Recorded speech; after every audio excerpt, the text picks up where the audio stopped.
Finally it's the nuptial day. കല്യാണത്തിന്റെ main ദിവസം വന്നെത്തി. ഇതാണ് എൻ്റെ ഔട്ട്ഫിറ്റ്. ഇഷ്ടപ്പെട്ടോ എന്ന് ഞാൻ ചോദിക്കുന്നില്ല. ഇങ്ങനെ എന്തെങ്കിലും അടുത്ത കല്യാണം ഉണ്ടെങ്കിൽ മാത്രമേ ഞാൻ ഇതുപോലെയുള്ള അലങ്കച്ചലങ്ക ഡ്രസ്സുകൾ ഇടാറുള്ളൂ. എന്നാലും മോളെ ആ കഴുത്തിൽ എന്തെങ്കിലും ഇട്ടൂടെ, കമ്മലൊരു പൊന്നിട്ടൂടെ എന്നുള്ള ചോദ്യം കേട്ട് കേട്ടി അമർത്ത്. എനിവേ പിയാപ്പിളക്ക് പിയോട്ടിയിലാണ് കല്യാണം കഴിക്കാൻ പറ്റില്ലല്ലോ. അപ്പൊ നമ്മൾ ബ്രൈഡിനെ കൂട്ടിക്കൊണ്ടുവരാൻ വേണ്ടിയിട്ട് അവരുടെ വീട്ടിൽ പോയതാണ്. ബ്രൈഡിന് ഞങ്ങളങ്ങോട്ടുള്ള വഴി അറിയായിട്ടില്ല. ഇതൊക്കെ ആരൊക്കെ തുടങ്ങി വെച്ച ഓരോ ആചാരങ്ങൾ. പക്ഷെ ഒരു ഗുണമുണ്ട്, നിങ്ങൾക്ക് ഗിഫ്റ്റ് കിട്ടും, ഫലൂദ കിട്ടും, പിന്നെ ബ്രൈഡിനെ നിങ്ങളുടെ കൂടെ പറഞ്ഞേക്കും.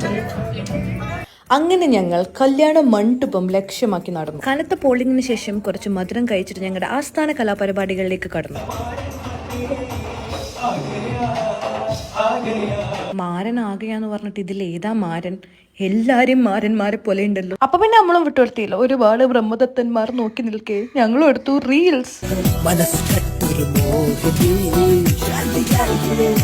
പിന്നെ ലാസ്റ്റിലേക്ക് ആയപ്പോൾ ഓഡിറ്റോറിയം ഒരു പൂരപ്പറമ്പ് പോലെയായി. കഷ്ടപ്പെട്ട് തൊണ്ടകീറി പാടുമ്പോൾ പല കല്യാണത്തിനും പോയി കഴിഞ്ഞാൽ വടി പോലെ ഇരിക്കുന്ന ആൾക്കാരുണ്ടാവും.